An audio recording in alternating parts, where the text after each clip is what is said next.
Nous avons lu par exemple dans Pierre, la Bible dit Jésus est allé annoncer la bonne nouvelle aux âmes qui étaient en prison.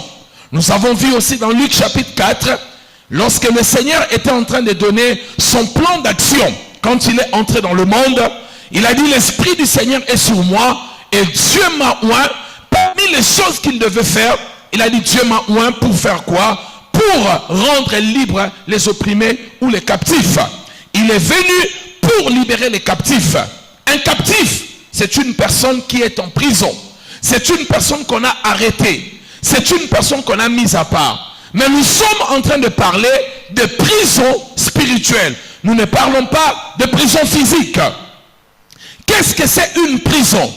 Une prison, nous avons défini cela comme un lieu de détention de personnes qui sont condamnées ou de personnes qui sont en attente d'un jugement.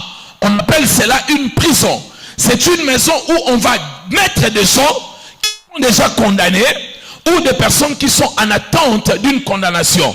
Ça peut être des personnes qui sont en détention préventive en attendant un jugement définitif. Ces personnes peuvent rester aussi en prison en raison, parce que nous avons la garde à vue qui ne peut pas dépasser 72 heures, qui ne peut pas dépasser 3 jours, selon certaines législations et certains pays. Amen. Quelqu'un m'a donné son amen bien. Selon certaines législations. Alors, une fois que cela passe, si la personne, il y a des éléments qui prouvent ou susceptibles, prouvant que cette personne peut être dans cette affaire qu'on est en train de l'accuser, on peut le mettre en prison en attendant d'attendre son jugement. Ça, c'est la définition humaine ou la définition juridique, si je peux le dire comme ça. Mais nous sommes en train de parler de prison spirituelle. Alors, qu'est-ce que c'est une prison spirituelle?